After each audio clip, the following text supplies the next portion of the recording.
Hello friends, welcome to Sathya சமையல். இன்றைக்கி நம்ம ரொம்பவே டேஸ்டான மைசூர் ரசம் எப்படி பண்ணுறது அப்படின்னு பார்க்கலாம். இப்போ மைசூர் ரசத்துக்கு தேவையான பொருட்கள் எல்லாம் எடுத்து வச்சாச்சுங்க. முதல்ல நம்ம ரசத்துக்கு வறுத்து அரைச்சிக்கலாம். 1/4 ஸ்பூன் அளவுக்கு எண்ணெய் சேர்த்துட்டு 1.25 டேபிள் ஸ்பூன் அளவுக்கு கொத்தமல்லி விதை சேர்த்துக்கலாம்.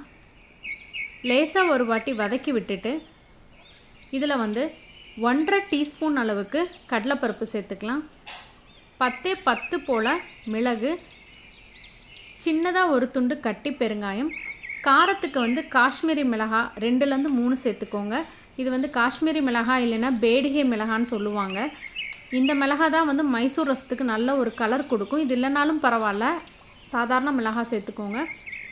3 டேபிள் ஸ்பூன் அளவுக்கு தேங்காய் துருவல், கொஞ்சமாக வாசனைக்காக கருவேப்பிலை சேர்த்து வறுத்து விட்டுக்கலாம். தேங்காய் துருவல் சேர்த்துனதுக்கப்புறம் ஒரு 10 செகண்ட் வறுத்தா போதும். இதை மிக்ஸி ஜாருக்கு மாற்றி கொஞ்சமாக தண்ணி சேர்த்து லேசாக கொரப்பாக அரைச்சி எடுத்துக்கலாம். இந்த மாதிரி அரைச்சி எடுத்துக்கலாம். இப்போ ரசத்துக்கு நம்ம கலந்துடலாம். ஒரு சின்ன எலுமிச்சை அளவுக்கு புளியை நான் தண்ணியில் ஊற வச்சுருக்கேன்.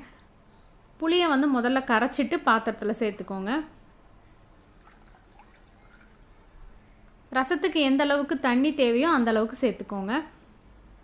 தேவையான அளவுக்கு உப்பு, 1/4 ஸ்பூன் அளவுக்கு மஞ்சள் தூள் சேர்த்துக்கலாம். இதில் சின்னதாக ஒரு தக்காளி பழம் பொடியாக கட் பண்ணி சேர்த்துருக்கேன். நாட்டு தக்காளியாக இருந்தது அப்படின்னா புளியினுடைய அளவை கொஞ்சம் குறைச்சிக்கோங்க. கொஞ்சமாக கருவேப்பிலை சேர்த்துக்கலாம். இப்போ நான் தேவையான அளவுக்கு தண்ணி கலந்து புளி பச்சை வாசனை போக கொதிக்க வச்சுக்கலாம். இப்போ நல்லா நுர கூடி வருது. ஒரு 2-3 நிமிஷம் புளி கொதித்து புளி மஞ்சப்பொடியினுடைய பச்சை வாசனை போனதுக்கப்புறமா நம்ம அரைச்சி வச்ச விழுதை சேர்த்துக்கலாம். இப்போ பாருங்கள், நல்லா புளியினுடைய பச்சை வாசனை போயிடுச்சு. நம்ம அரைச்சி வச்ச கொத்தமல்லி, கடலைப்பருப்பு, தேங்காய் விழுதை இதில் சேர்த்துக்கலாம். நல்லா ஒரு வாட்டி கலந்து விட்டுட்டு ஒரு நிமிஷத்துக்கு அப்புறமா நான் 3 டேபிள் ஸ்பூன் அளவுக்கு துவரம் பருப்பு கொஞ்சமாக மஞ்சள் தூள் சேர்த்து வேக வச்சு வச்சுருக்கேன். பருப்பு இதில் சேர்த்துனதுக்கப்புறமா கொதி வரக்கூடாது. நுரைச்சி வரும்போது நம்ம கருவேப்பிலையும் கொத்தமல்லியும் தூவி இறக்கிடலாம். இந்த ரசம் எல்லா ரசத்தையும் விட கொஞ்சமாக திக்காக தான் இருக்கும். ஏன்னா அரைச்ச விழுதே திக்னஸ் கொடுக்கும். அதே போல் பருப்பும் சேர்த்துருக்கோம், கொஞ்சம் திக்காக தான் இருக்கும். இப்போ லேசாக நுரக்கூடி வரும்போது நான் கொத்தமல்லி கருவேப்பிலை தூவிட்டேன். இப்போ நம்ம ரசத்தை தாளித்து விட்டுடலாம். உங்களுக்கு நெய் பிடிக்கும் அப்படின்னா நீங்கள் நெய்லேயே தாளிச்சிக்கலாம். நான் இன்றைக்கி எண்ணெய் தான் பயன்படுத்தியிருக்கேன். 1/4 ஸ்பூன் அளவுக்கு கடுகு, 1/4 ஸ்பூன் அளவுக்கு சீரகம் சேர்த்து நம்ம தாளிப்பை ரசத்தில் சேர்த்திடலாம்.